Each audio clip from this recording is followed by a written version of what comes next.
I have a real thing with your common law missus in that she doesn't every time I've like spoken with her, which is maybe 4 or 5 times, Sure. she blinks slightly less than everyone else, and I always feel like I've done something wrong. Like, but in a very charmed, nice way. It's like I don't mean it as a negative. I'm like, You may have. well,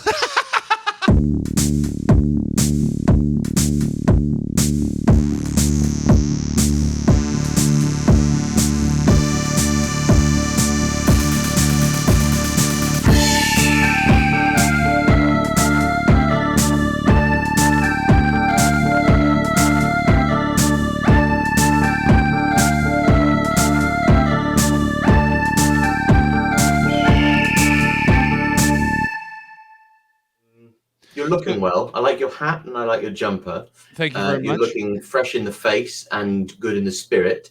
The color palette that you've dressed yourself in today brings out the colors in the American flag, almost tonally, right down to the. I realized that I was essentially dressed. I look very MAGA today. Like I look.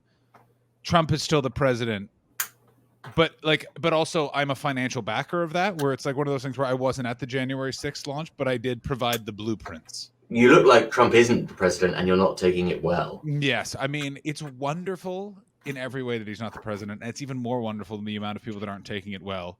I want to keep going on this sports discussion, and then I actually want to touch on a sideline of the Trump is not a president thing, and I want to get your opinion on something. I did some show prep today, which Okay, I'm great. very pleased with. Yes, and then also, so the year before that in the English Premier League, then you would have had the Champions be Abu Dhabi. I think you would have had the. Yes, no. I go by who is the financial backer of the team, and Abu Dhabi. I mean, essentially, who the winners of everything in football are a group of anonymous Arabs. Just I assume clapping like this. Yes. Unless there is a woman nearby, in which case they'll be trying very, very hard to just. They'll be booing. They'll just be booing. Boo! They boo. But you won't know if they're booing the woman or their own erection that they hate. They hate having to have their erection, and that's why they're so angry. I was in either Qatar or Bahrain, and comedian Ro Campbell went to go use a nicer bathroom, which was one of the already crazy because I was like, we're in the United Arab Emirates. Every bathroom is shockingly luxurious. Like you're just like, how many Dyson Airblades do you need? I don't know, but that's a fair amount of them. So do you have like ass fountains in Bahrain? Oh, lovely ass fountains. You don't know, no recovery from a transcontinental flight, like getting to your fucking hotel, being told room service is gratis. Oh, is it? Well, then I will be having a delicious glass of red wine with my goddamn sleeping pills and send a Caesar salad up. Stat.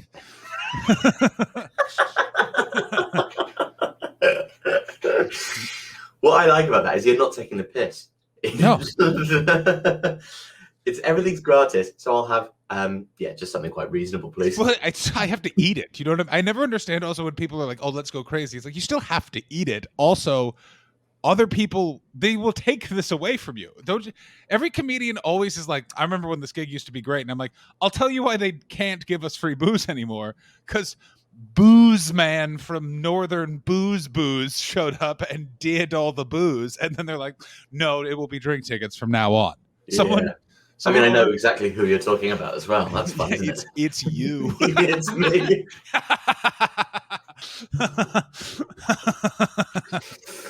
I remember Jimmy, our friend Jimmy, James Cameron McGee, friend of the podcast. Yeah. The Maris of this very podcast. He put me in charge of his gig in Bar Kick in Shoreditch. And he went, yeah, they're really nice. They just give beer and, Jimmy ran a gig? At Bar Kick in Shoreditch, yeah. When was this? The early Obama years. Oh my God! So so we're talking. This was before John Hastings had even stepped onto the shores of the United Kingdom. Yeah, sure, yeah. And it was lovely. I remember having lots of good times with lots of comedians there. Joe Bohr, James Kettle, Paul Sinha, but to name a few. And And I think I stopped the free drinks policy at that gig when Mm. Jimmy wasn't there. I was comparing it, and they had things called desperados. I've had tequila infused beer, an absolute treat, but also Mm. mucho dangeroso. Yes, I think my closing remarks for that gig might have been about 10 to 15 minutes long. Yes. I mean, I don't know if it's still up, but you could find it. Is that one of the two eagles of discussion is featured in a Yelp review of Top Secret Comedy Club. And here's a hint, it's not Alfie. It is the most intoxicated I've ever been on stage. And I don't drink. I was out drinking with a load of Canadians and forgot I had a gig and was too drunk to think of canceling it. So I just went and did it. And it was the TripAdvisor review begins suchly. I thought the host was drunk until the first act, John Hastings walked on stage. Oh dear! Did it harm your ability to get booked by these people in the? Absolutely not. Mark Rothman, as Mark Rothman is loyal to a fucking fault. And I did well because the reason why they knew is I said I should have canceled this. I am too drunk. I am seeing triple, which is very weird because no one is laughing, and I'm bombing for one reel, two imagined groups of people. With that got a laugh. And then I said, I'm going to cover one eye and kneel down. And I did 20 minutes crouched like this. And for the last 5, because I took a sip of beer, and that sent me over the edge, the sound man just said names of my jokes, and I just did them. Wow. Yeah. When was that? That was 2013, November of 2013. I then went to the King's Head in Crouch End, drank much more, fell off my bar stool. I have a big problem with clenching my teeth, so my jaws can get inflamed. I had a very inflamed jaw at the time. You have a problem with clenching your teeth because of this event? No, this is separate.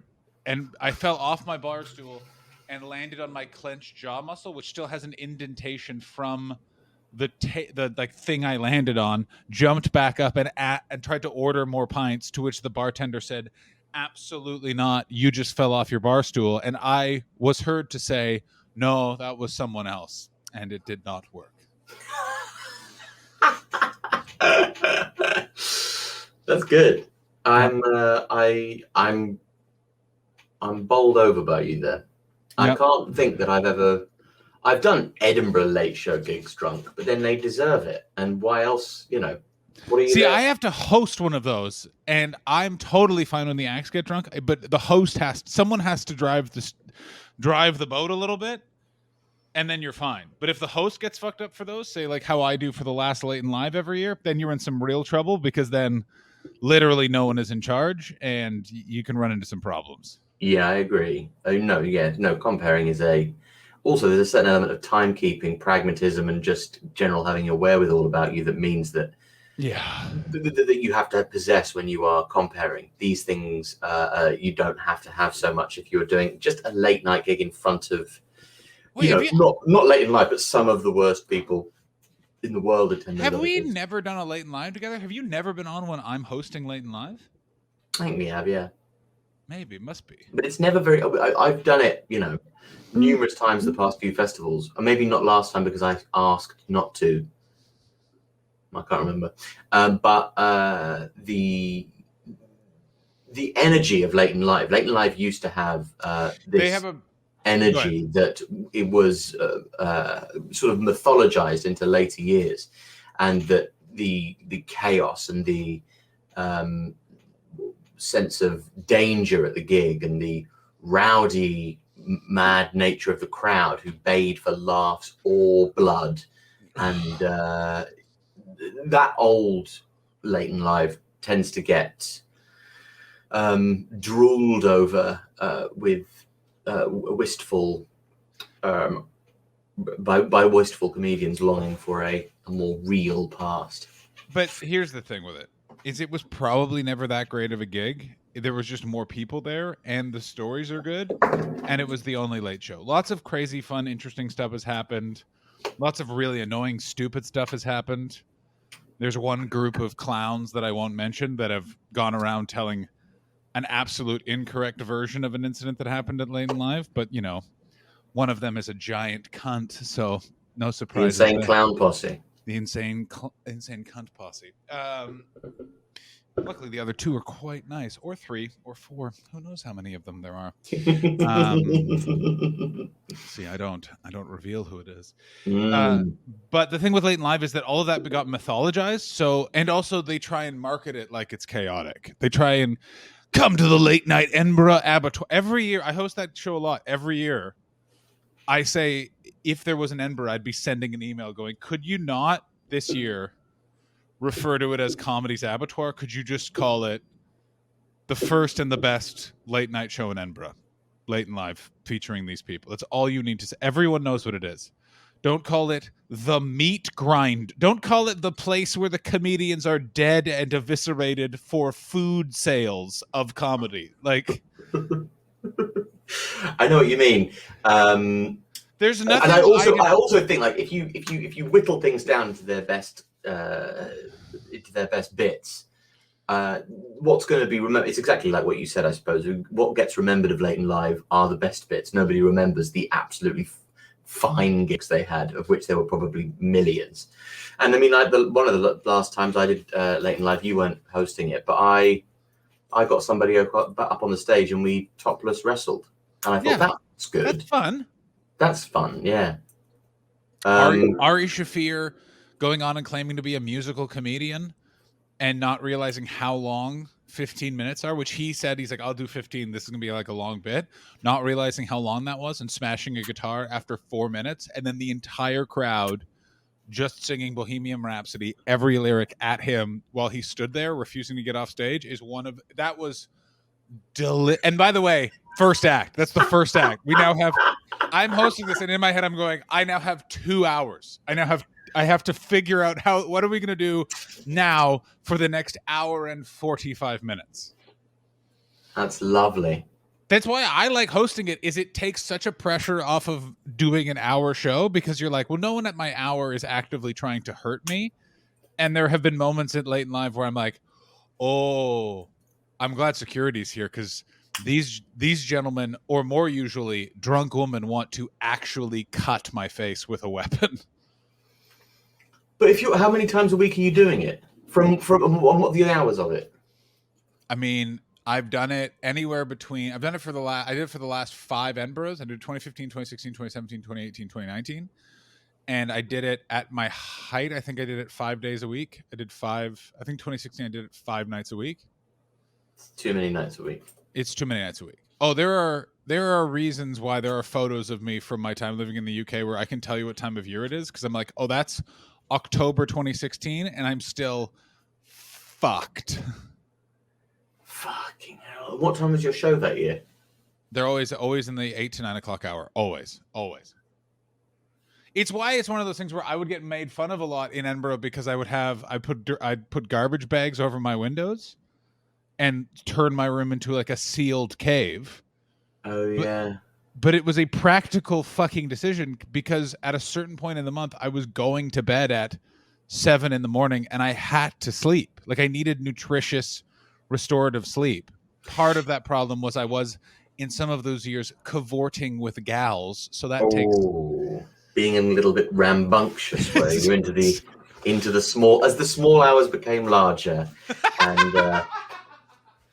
as other parts of my body that were larger became smaller due to use, I was yes. Both the sun and your piece became engorged with right promise of the day. Yes, I had goals, and they all involved cum, both chronological and liquid. Here's my thing. No one talks about this when you're at comedy festivals or arts festivals, the likes of which Alfie and I are known to frequent.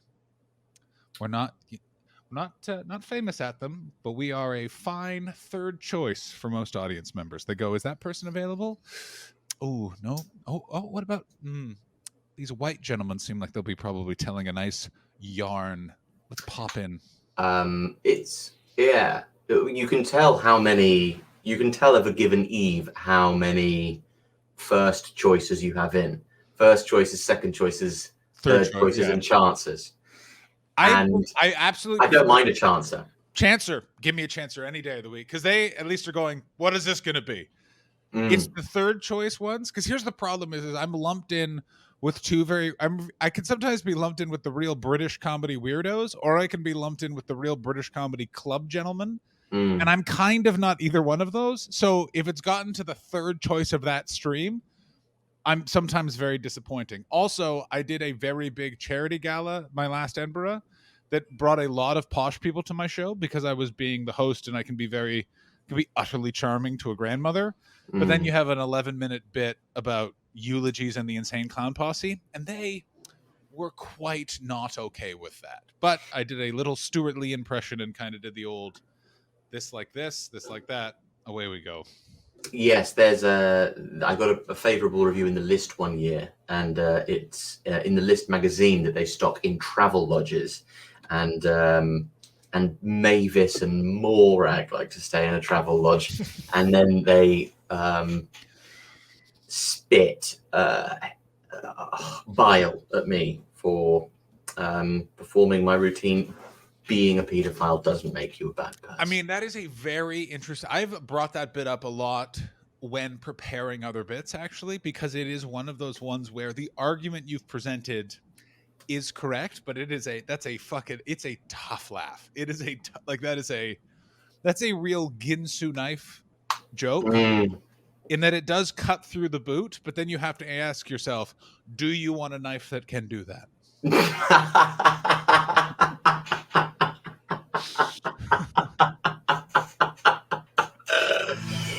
We are in a post-Trump era. The last 4 years, a certain segment of the show business has been constantly discussing where are all the right-wing comedians, and comedians sort of banging on about cancel culture and the culture wars and stuff like that. I don't want to get into that. What I do want to ask you about is, do you think that that is a trend and we are going to move on to something else that is banged on about in green rooms in the next 6 months to a year? My answer, yes, I 100% think we are, and it's going to age like the proverbial t-shirt comedian or the Michael McIntyre ripoff comedians. Or let's not forget the Russell Brand ripoff comedians of my early times in the UK, which boo. Well, my answer would be it's all going to age, and like it's. I mean, all the thing that happens after this will age as well. There's very little comedy that doesn't age, because comedy is commentary of a time that reacts to social groups and the oscillating nature of the dominance of one social group over another. 100%. There's certain things that do age better than others. Doug Stanhope's routines of the post 9/11 America age much better than other people's comedy of the time, just making fun of George W. Bush. Patrice O'Neill's commentary on race and gender has aged somehow quite well, which you would not expect that gentleman to have really. Thank God for his death, because he has really weathered the storm of the current times, because if he was alive, they would have chopped his fucking head off. Yes, but then I think a lot of the people who survive this sort of thing go, yeah, of course I believe that, and they are honest and direct about what they think to an extent that you can't really fuck with them, because there's no gotcha, because they got themselves. They don't need you to get them, because they go, yes, they do believe that. The thing is, that was what I always said to my mate about asking out girls. He was like, I can't ask her out because what if it all goes horribly wrong? And you just go, and then if the embarrassment is not hers to give, it's yours to conjure. I gotta tell you, I was in my late 20s before I figured that out, and looking back, I missed out on a threesome because I was too timid, and I want to invent it. Most people would go back and kill Hitler. I'm going back to 2006 and righting a wrong. 2007 act, pardon me. I pardon you. So a lot of iPods. What's happening at the moment, and what we're waiting for, is we're waiting for somebody who isn't. Somebody's going to have to come along that basically unpicks the sort of quite haughty, self-righteous moralizing of the left, and they're going to have to do it without being right-wing. And when that person comes along, then other people will go, okay, that's how you can do it. I mean, Wait a these minute. trends that happen. Alfie, is that person us? I think that person is us. I think it's It time. could well. It's going to be somebody from this. We're certainly that demographic. We are certainly people going to will listen to this podcast and go, ugh, who are these men? I don't like these men. And then no, they will not do that. They will look at my American flag and they will look at my complexion and they'll go, you know what? I know who he voted for. That's right. Jagmeet Singh, Canadian, threw his curveball. Jagmeet Singh. Yeah. Jagmeet. Shit. I always mispronounce his name. Jagmeet Singh. Okay. The point is, go ahead. John Brogan Hastings. That, yeah, I actually can't remember where I was in the middle of that. That's very good. No, it's just, I find it very interesting in that I see friends of mine sort of putting out podcasts, or they're doing sort of they're putting out certain bits of material, the way that they're sort of tweeting, trying to do jokes. They're doing it from a very certain angle where I'm like, this feels like this was very 7 months ago. It feels like we're in a different time all of a sudden. Part of that is new president. Part of that is new year. Part of that for me is new arm. But like, it's one of those things where it's like, there's lots of, it feels we're in a different time. And I'm always painfully aware of, I don't want any of my output to, I'm fine if it ages badly, but I don't want it to seem out of time and out of step. I think that that's something that you need to behoove yourself as a performer in comedy to not be coming across like you're just a bit out of time. Said a guy who's part of a podcast which is just two men talking, which is possibly the most out of step thing we could be doing. But hey, but I think the truly out of step things to do things and like try and like we are.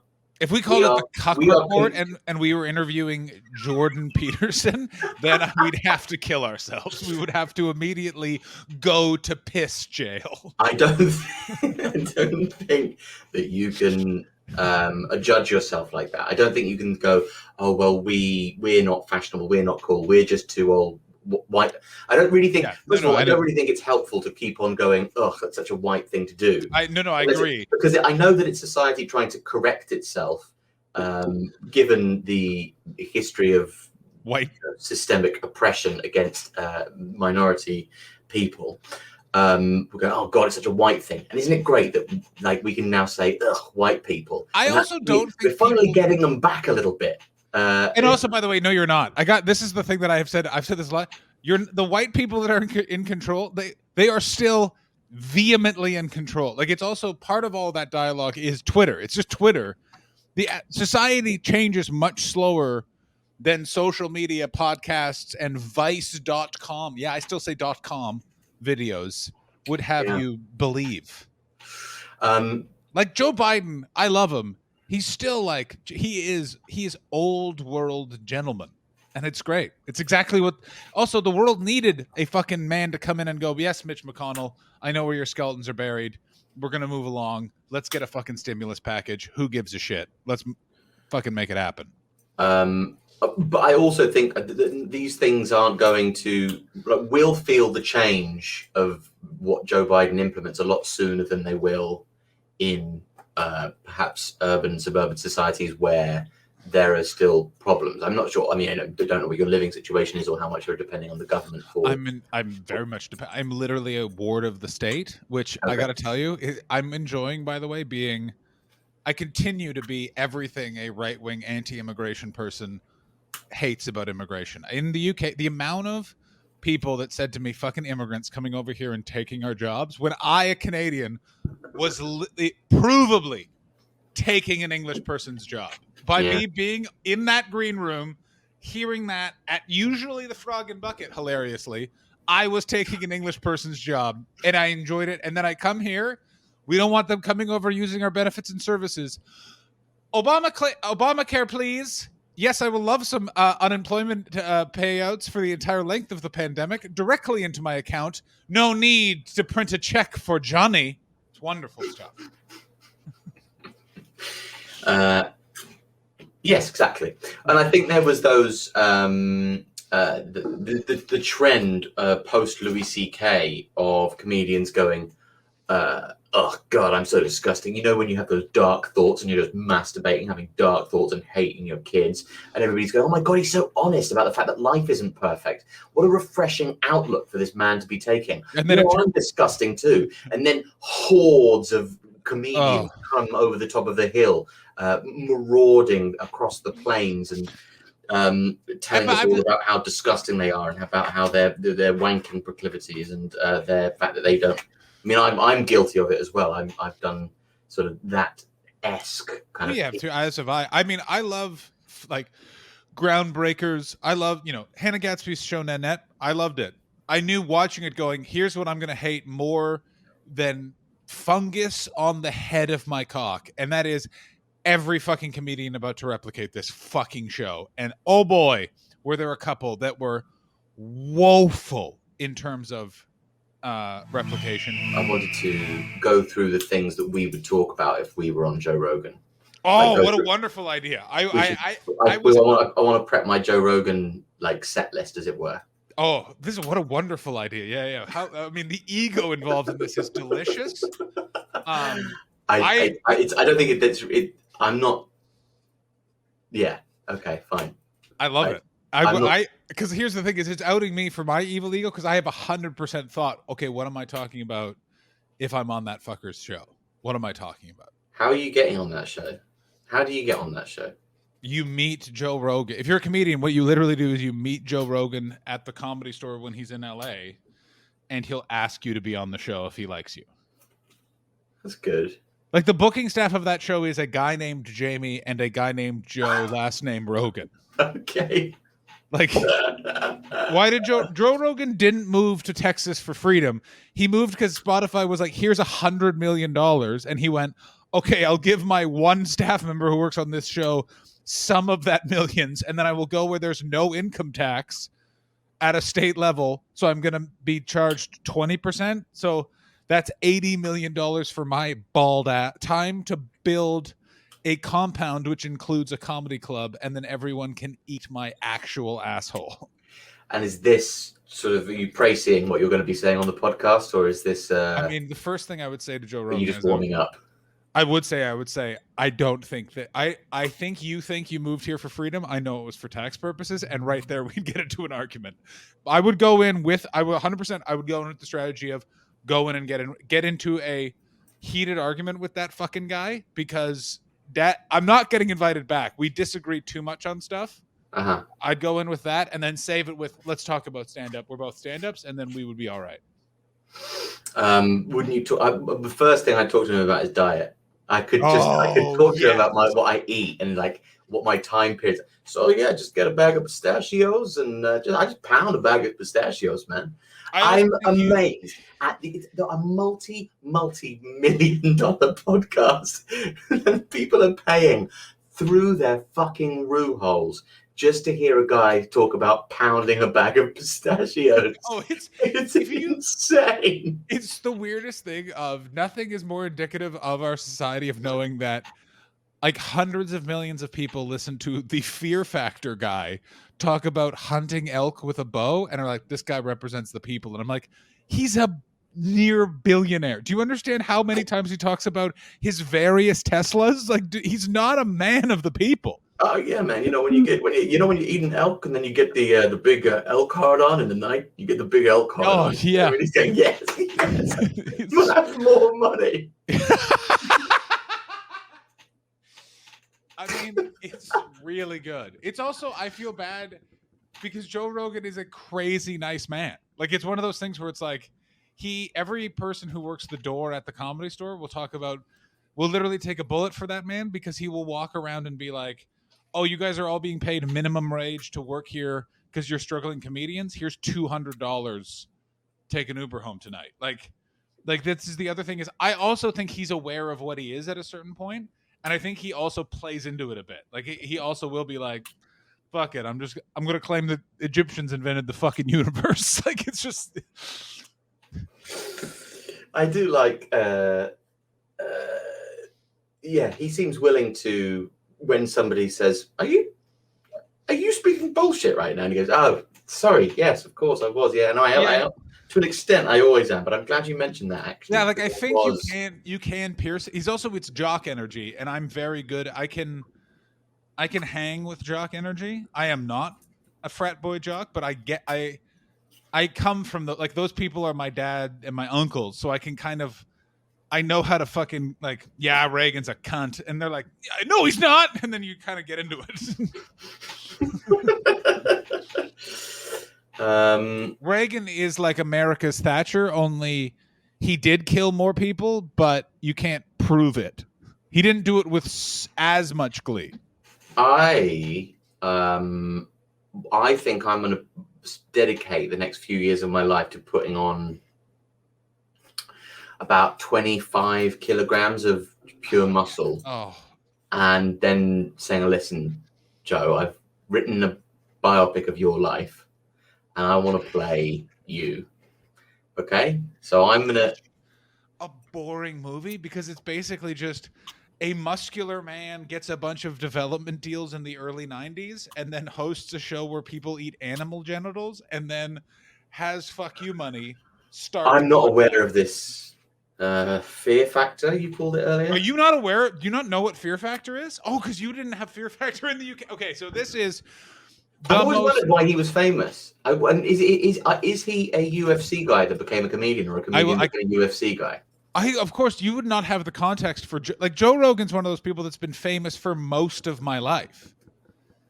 It would be like if Joe Rogan's podcast now would be like if Chris Evans started hosting a podcast that talked a lot about DMT and aliens. Like you'd be like, what the fuck?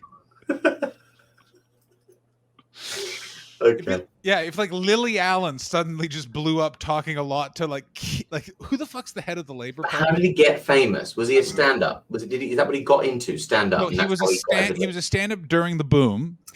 Got with a guy, a young manager at CAA who signed 3 people, and 2 of them were Joe. One was Joe Rogan, one was Kevin James, and then basically just this was a time when you could get development deals. So Joe Rogan got a development deal, was in one sitcom that didn't go, and then he was in another sitcom called News Radio with Phil Hartman and Dave Foley, and he was just in that for 6 years. That show ended because Phil Hartman's wife shot him in the fucking face. Fun fact, by the way, if you're divorcing a woman that has a cocaine problem and is mentally unstable, do not say I'm leaving you and then go in the other room and take a nap. That's all I'm saying. It is all I'm saying. That's just a little life lesson. Yeah, no, I wouldn't. Are you saying you would heed my advice, Alfie? You would perhaps... Yeah. Of all the little tidbits of advice you've given me, I'm writing that one down. You know Although I don't think Jesse's a big cocaine hound. I would be if she, because she'd suddenly switch her fashion from sort of vintage closet explosion to just power suits. I would love that. I mean, we'd all have a nice time with that. I have a real fetish for power suits. I have a real thing with your common law missus in that she doesn't every time I've like spoken with her, which is maybe 4 or 5 times, she blinks slightly less than everyone else, and I always feel like I've done something wrong. But in a very charmed, nice way. It's like I don't mean it as a negative. I'm like you may have. Well, carry on telling me about how Joe Rogan became famous. So he then went on to a show. So it's post 9/11 America, which is the most America has ever been America. Everything has a flag. Everything is for the troops. Yeah. Let's grill quickly. We must grill an Osama bin Laden man. And so the National Broadcasting Corporation debuts a television program called Fear Factor, where... You can't do that. What the fuck are you doing? I was dramatic pause. I was drinking water. You can't. I drink water when you're talking. So one of us is talking. One of us is drinking water. I went for a fucking sip of water. You drank at the same time as me. They're just listening to 2 men drinking water. That's insane. I was waiting for you to drink to see how you would react. I wanted to know what you would do. Well, go big, I think, is what I would do. Oh, I'm very pleased with my little... I needed that. Oh, it's really buoyed my soul. Come on. I want this to be a regular feature of the podcast in which you tell me stories of American lives. Chris Benoit's next. He has a Canadian life, and that story is much darker. Yet, no, it is much darker, much more dark. It is darker, yeah, it's much darker. But yeah. I think I hope he drugged everyone before he did them off. No, out of suffocation. So this is Joe Rogan's character. So it's the it's like, you remember Cool Britannia? Imagine if Cool Britannia was done by America for America.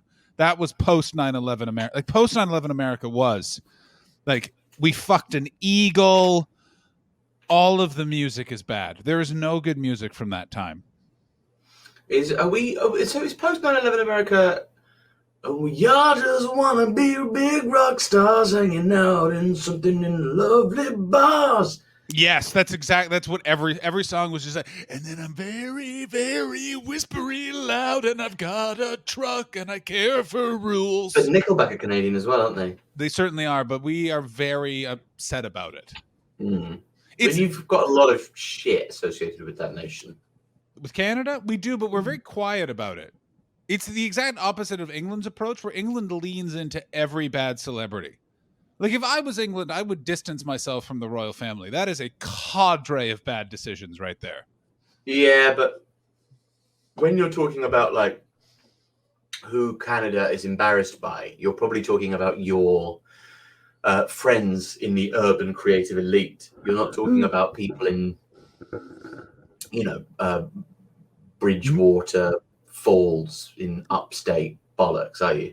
I mean, you were very close with the beginning of that, and you absolutely fucked the landing. That plane, literally what happened was the wheels were about to touch the runway, and then for some strange unknown reason, you just went, actually no, and then bah! So Joe Rogan, Fear Factor debuts, and here's what the program is that teams of 2 or 1, I can't remember. At a certain point, they started doing it with couples because that's even more fucked up. Okay.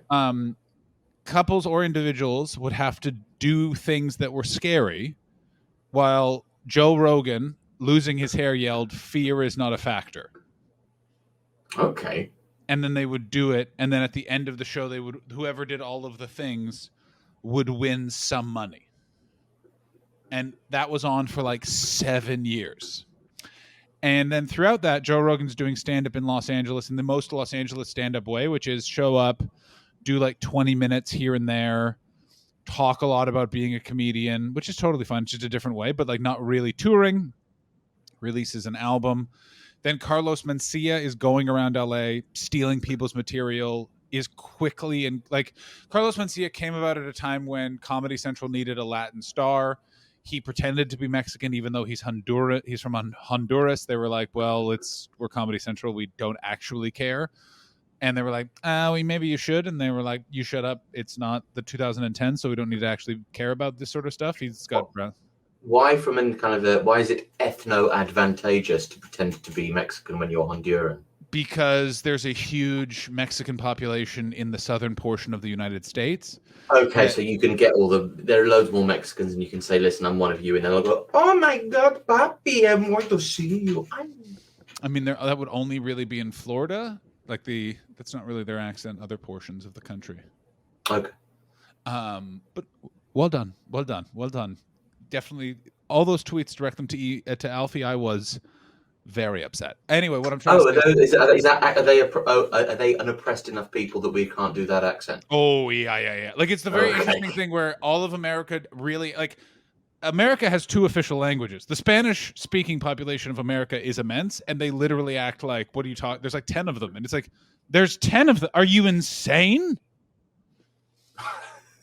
Like, you go below, it's very funny in America. You cross any mountain range, and then you're like, why is everything here a Spanish word? And then you're like, oh, there was this like time when Mexico thought this was their country, but they were wrong. They were quite wrong about that, actually, because me and my 4 drunk friends just came and took it. And they're like, wait, what? Like, the story of the Alamo from the American perspective is so like, these brave men held that fort, And then you look at the historical accuracy of it, it's like these drunken maniacs showed up after a war between America and Mexico had already finished, took a fort that was abandoned and was like, this is ours now. We have this. And the Mexican government was like, no, you don't. And the American government was like, could you not do this right now, please? And then they had a big fight and America somehow got it. But this is Mexico. New Mexico. Yeah. I mean, one of the biggest fuck yous ever. This was Mexico. No, it's New Mexico, which is within America. So get over. Well, yes, I've looked at a lot of maps out of interest based on after playing Red Dead Redemption for a long time, going. So what was it all fucking like, and how much of America? And they slowly went across from east to west. Yeah, just getting more bits of it. And a huge portion of the West was not part of anything. It was just disputed territory or unclaimed territory that was technically owned and possessed by the natives people of the United States. And Honky Joe and Cracker Chris popped around and said, guess again, mon frere. And then they were like, are you speaking French? And they went, no, we thought that was your name. Nice. Anyway, Joseph Rogan hosts Fear Factor. At that point, Carlos Mencia is going around LA and is actively stealing people's material, fucking people up. He is a psycho. He's a sociopath. He literally was going around, took everyone's closing bit that was coming up in LA and would do it on his very popular Comedy Central television show. Like, it's craziness what he was doing. Like, you can talk. How long was he able to get away with that for?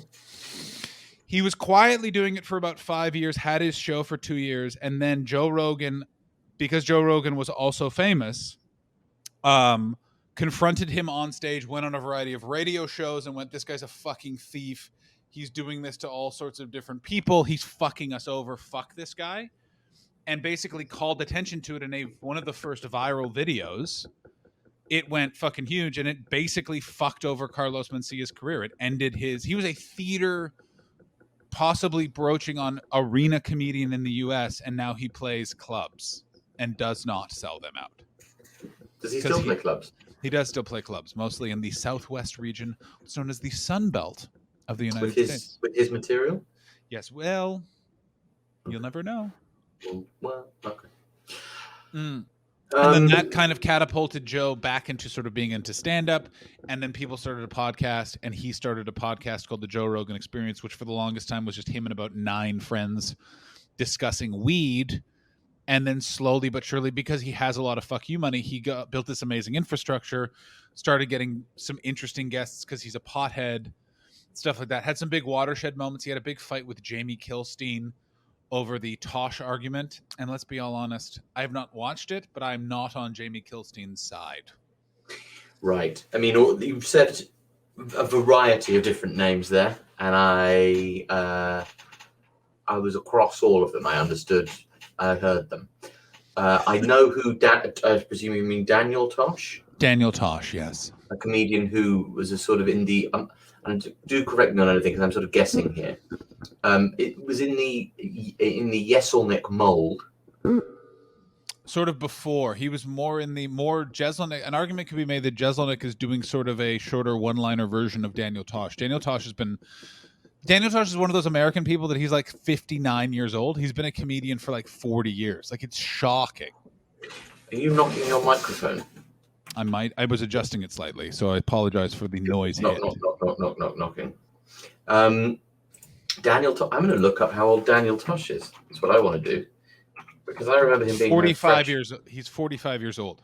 He's 45 years of age. 45 years young, and that I think might be a lie. Well, it wouldn't be the first time, and that a comedian's done that. Mm-hmm. And okay, I don't know what the argument between Daniel Kilstein and Joe Rogan is, but at what point in this little trajectory of Joe Rogan's does he start going, hey, I know a thing or two about fighting, I'm going to host some programs on it? He was a world-class Taekwondo participant in his youth, and like loved the UFC from the beginning of the UFC, called them and was like, hey, I'm on NBC, can I come be on your pay-per-view? And they were like, please, for the love of God, yes. So he's appeared almost from the beginning. He was there before Dana White and did like backstage interviews and stuff like that, and then just slowly grew with it. Being a pretty good color commentator, by the way. Yeah, I completely agree. I really like him. He knows his stuff. He knows the sport, and he's got a bit of charisma. So who's to argue? Who's to argue? What is this accent? I like this accent a lot. This is just It sounds like you're doing an impression of what you would think Alex Edelman's dad is. Yeah, no, I'm not Alex Edelman's dad. He's a very complicated and confident man. I'm not very complicated or confident at all. No. What I'm doing is I think what I'm doing is when I'm a voice actor in a Pixar film. This is going to be the little. This is going to be a little blue splodge or something. Doesn't know what he's talking about. One of those exceedingly complicated Pixar characters where it's like, I just want to let you know that I'm just here for the laughs, and also I'm going to say something very maudlin that the kids won't get, but the adults will reflect on too much. Yeah, that's exactly right. The whole thing is going to be sort of a treatise on, like, what gives a deed its moral worth. Is it intent or is it the action itself, And I think that it's actually going to be about a series of badges, but the kids won't get the moral implications till they get to about 13 or 14. The thing with me is I very much have the vibe of someone who has pretty nails, but that's because I clip them because I kept scratching my inner rectum when I was wiping my ass. Your inner rectum, wow, that really is that's in there, isn't it? I hate to see your outer rectum, I gotta tell you. I really would. Outer rectum, outer rectum is in real state at the moment. Outer rectum, I hardly knew him. I do also enjoy the Proud Boys and the Boogaloo Boys and all of those fun militia idiot fucks have turned on Ben Shapiro, because Ben Shapiro was like, well, no, Trump didn't win. Like, that is irresponsible of him to claim that he won. And they were like, you leftist, you're a leftist. It's like, that's not what a leftist is. And they're still doing it. And it's so much after the election now where I'm like, oh, I feel like we'll be at this for a while. We have the same thing in this country where some left-wing commentators came out and said, oh no, there was a report done on Jeremy Corbyn, and it turns out that he, what many of us knew all along, but now is sort of irrefutably true, that the anti-Semitism got a lot worse under his watch. And the amount of denialism that goes on, where if you don't just tolerate his anti-Semitism, then you are not left-wing. So, like a quality of being left-wing is to be fine with all of that. I left in end of 2017. So it was when Jeremy Corbyn was irritating, but it was before he, for some reason, had become actual. If 9/11 was a pedophile, their name was Jeremy Corbyn to certain segments of the United Kingdom. Like if you're watching it from an outside observer, you're like, what did this guy do to this country?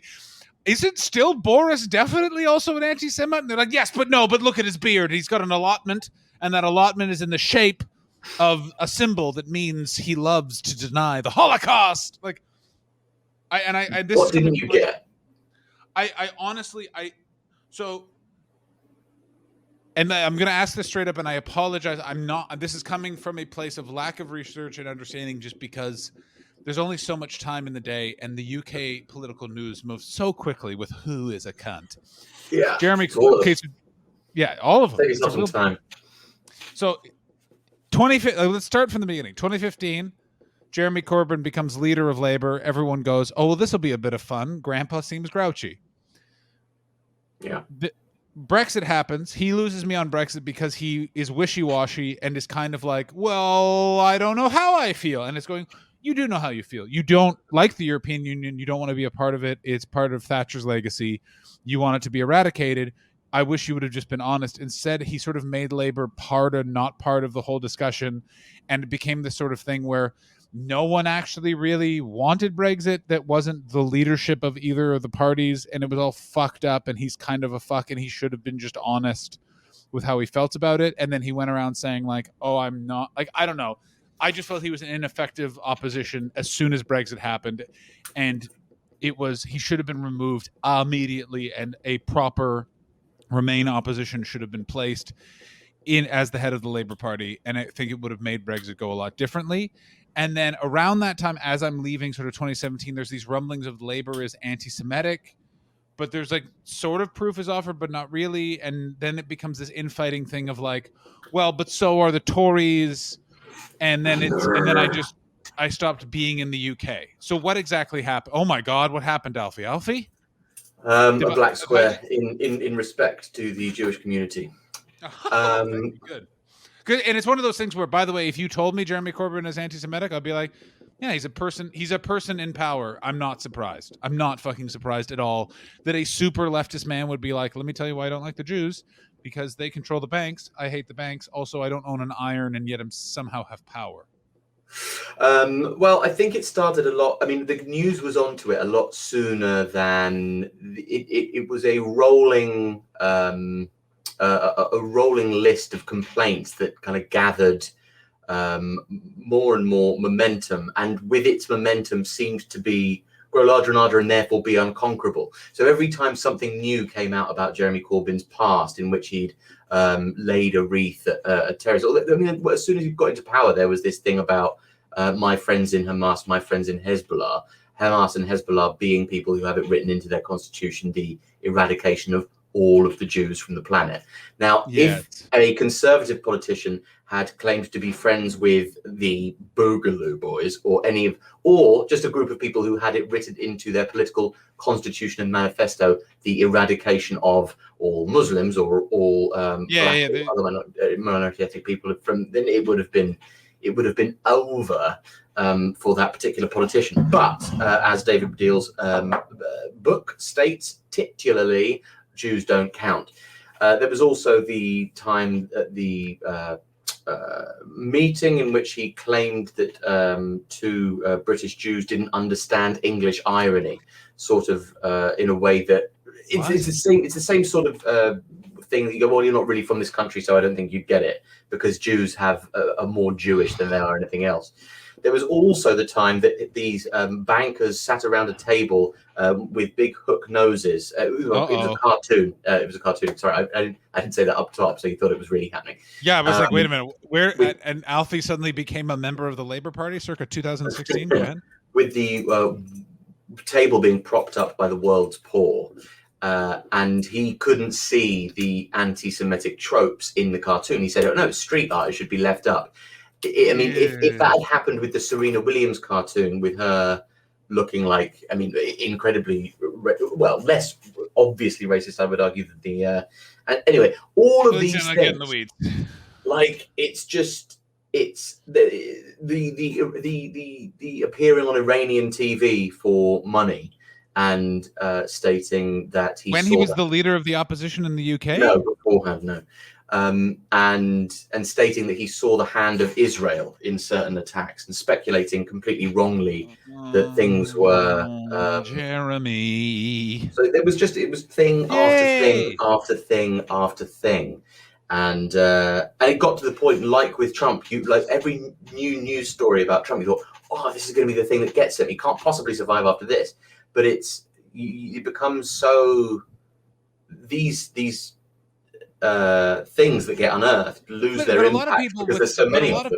But also, a lot of people within the Labour Party were defending him. Like there was a lot of blowback to this. And I'm not trying to say what you say didn't happen, but as I recall, there was a lot of people were going, no, but this is the thing behind. Like, am I making that up, or is that something that did happen? There was I think a lot of people in the Labour Party were sympathising in an extremely unhelpful way. I think a lot of the front benchers in the Labour Party were saying that, listen, yes, but you just still have to vote Labour for now, and then we can get him in the bin, and it'll all be. They had to preserve the idea of the Labour Party. It's this very odd thing that the UK tries to act like it's not a two-party system, because they point to the Lib Dems and go, well, look at them.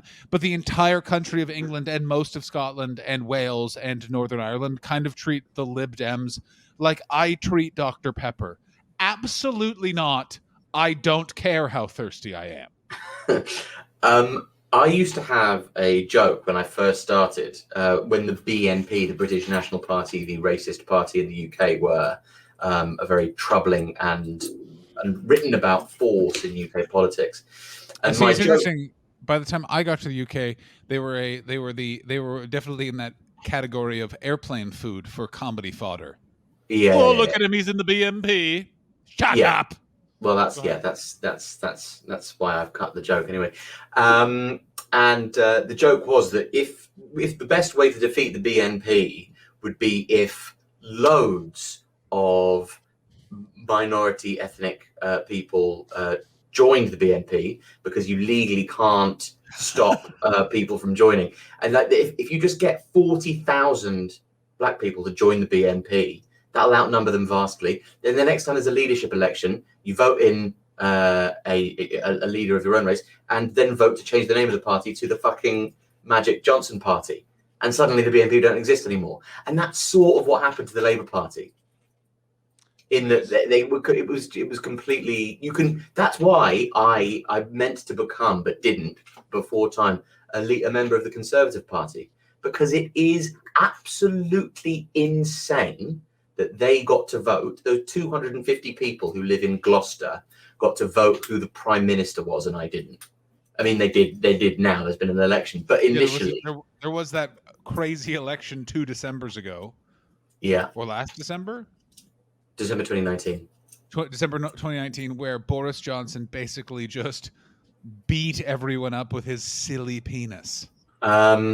Yeah, I think they were beating themselves up with their own penises. But Yes, no, it yeah, was an absolutely my father, who is a big old politics junkie and all sorts of stuff and has a fair amount of knowledge and all this sort of stuff, basically kind of predicted it. But like even he was like, Jesus Christ.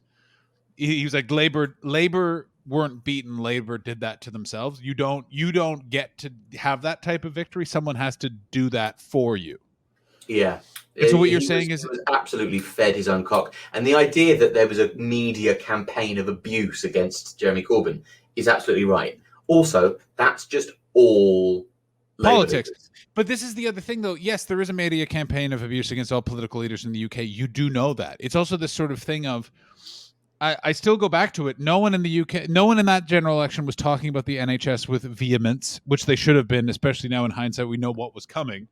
Also, fucking the Labour offered no opposition to Brexit. I know we're now fucking nearly a half decade past Brexit, but I'm still not fucking over that fucked decision. And the day portions of the United Kingdom are washed away because of some sort of Belgian inspired weather machine is the day I jack off on some dead bodies. Like I got like it's I have not much like Elliot Stapler, the villain from Tomorrow Never Dies, I've yet to forgive England for that. I don't think his Okay. name is Elliot Stapler. No, I can't remember either. But yeah, I suppose it's But not joining. Not joining in the EU vaccine plan has actually served us rather well. But not joining in the EU vaccine plan has served you very well. it's served England very. Yeah, we're vaccinating the fuck out of the country, and I they're all mean, floundering in wet shit. yeah, They're but you part of the same old gash vaccine plan, and we're pootling ahead. And sure. also, it's really taken a lot of the heat off that we have killed so I was many about to more bring that people up. than we needed to. I was going to bring that up. I was going to go, yes, yes. Very nice rallying. I wouldn't say it's a recovery because basically what you're doing is like, we should probably stop murdering all of these taxpayers. Imagine if we hadn't. Imagine if we hadn't absolutely fucking really nailed the vaccine plan. Oh, Catastrophe. bad. Catastrophe. I mean, I think about this. Imagine if America had kept Trump. Like, do you understand how fucked America would be right now? Because they went in it was ignored because they quickly moved on to impeachment. But the Biden campaign had to come out and go, his vaccine plan didn't exist. They just had all the vaccines in a warehouse and they were like, I guess line people up. Like, do you understand how fucking crazy? Like, it would be the end of the Western world. We would be the end of the Western world if England and America, and I mean, England is still somewhat much more of a wet shit. Like America, it is amazing how different America feels in the span of just over a month of him being in power, in that like he basically came in and anything that is near a hospital, they're putting a tent on top of and lining people up and going, get fucking vaccinated. Yeah. Like, I've been going to the hospital a lot because of my arm, and they've taken over every parking lot. Everyone now parks at the Church of Scientology, which is also fun because I know the Church of Scientology doesn't like that, and I love that. Are you still full BBC? Here's the problem with vegans. Still a vegan? I made my children some pancakes for Pancake Day, and there were eggs and cow's milk in the pancakes. And in a moment of weakness, slumped sad over the kitchen sink, clearing away the bastard's plates, I stuffed some cold pancake in my mouth, and lo, it was good. I'm sure. I was about to say, was it that pancake that sponged up the syrup now, so it is moist in its glory? Yes, it was. It felt like chewing off a child's ear.